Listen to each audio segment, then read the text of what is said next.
Paul Pogba, l'ascension et la chute d'un prodige du football. Il est choquant d'apprendre que Paul Pogba n'a joué que 10 matchs ces 2 dernières années. 10 matchs, pour un joueur qui fut un jour le plus cher du monde, évalué à 105 millions d'euros. Ce n'est pas seulement un déclin, c'est une catastrophe. Comment en sommes-nous arrivés là?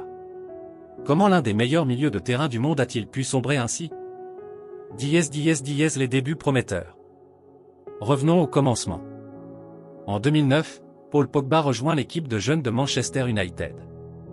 Tout le monde parle de ce jeune Français, talentueux et prometteur. À seulement 16 ans, il joue avec l'assurance d'un vétéran. Son potentiel est indéniable. Pourtant, Sir Alex Ferguson, légende vivante de Manchester United, voit en lui un talent immense, mais également un rêveur qui pourrait s'égarer sans une bonne guidance. Et c'est exactement ce qui s'est passé. Pogba peine à obtenir du temps de jeu à United et finit par quitter le club pour la Juventus en 2012. En Italie, il explose littéralement. Dès sa première saison, il dispute 37 matchs et marque 5 buts. La saison suivante, il passe à la vitesse supérieure avec 9 buts et 16 passes décisives en 51 matchs. Il remporte même le Golden Boy en 2013. Son ascension est fulgurante. En Serie A, Pogba devient un joueur incontournable. Il fait briller la Juventus et devient une superstar mondiale. Il est alors considéré comme l'un des meilleurs milieux de terrain du monde. Sa capacité à dribbler, sa vision du jeu et son intelligence tactique font de lui une arme redoutable. Le transfert record à Manchester United. Puis, en 2016, Manchester United débourse la somme astronomique de 105 millions d'euros pour le faire revenir. Pogba est alors le joueur le plus cher de l'histoire. Les attentes sont énormes. Au début, tout semble bien se passer, 51 matchs, 9 buts et plusieurs trophées, dont l'Europa League. Mais peu à peu, les choses se compliquent. Pogba alterne entre éclairs de génie et irrégularité. Ses relations avec José Mourinho se dégradent.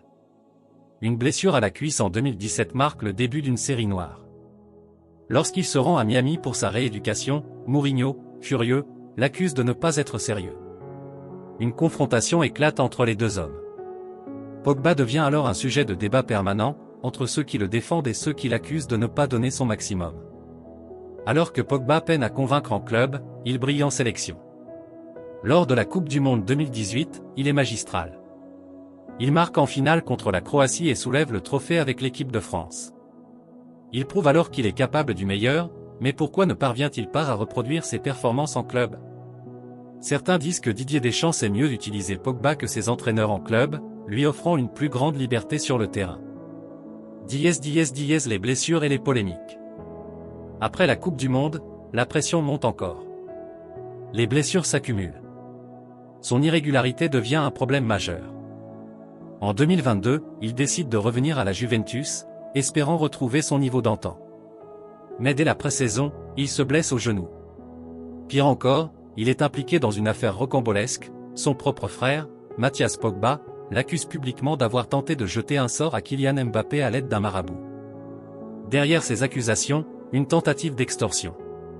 Paul Pogba et sa famille reçoivent des menaces de la part d'individus armés. Son frère est arrêté avec plusieurs complices. Cet épisode choque le monde du football et met un coup de frein à sa carrière déjà vacillante. Mais la descente aux enfers ne s'arrête pas là. En août 2023, Pogba est contrôlé positif à la DHEA, une substance interdite favorisant la production de testostérone. Il affirme ne pas avoir sciemment consommé de produits dopants, mais les règles sont strictes, si la substance est dans son organisme, il est responsable. La sanction tombe en février 2024, 4 ans de suspension. Un coup de massue. La Juventus met fin à son contrat. À 31 ans, Pogba voit sa carrière s'effondrer sous ses yeux. Lueur d'espoir. Mais tout espoir n'est pas perdu. En octobre 2024, le tribunal antidopage réduit sa suspension à 18 mois. Pogba pourra donc s'entraîner dès janvier 2025 et rejouer en compétition officielle dès mars. Une lueur d'espoir. Mais des questions demeurent, où rejouera-t-il? Peut-il revenir en équipe de France? Sera-t-il capable de retrouver son meilleur niveau? Sa carrière est-elle déjà terminée? Aujourd'hui, Paul Pogba se retrouve face au plus grand défi de sa vie. Pourra-t-il prouver qu'il n'a pas fini de faire vibrer les terrains de football? Son histoire est une leçon de vie, entre gloire et déchéance, entre triomphe et scandale. Ce qui est sûr, c'est que le monde entier suivra avec attention ses prochaines décisions. Et toi, que penses-tu de son histoire? Crois-tu qu'il pourra rebondir après toutes ces épreuves? Dis-le-moi en commentaire.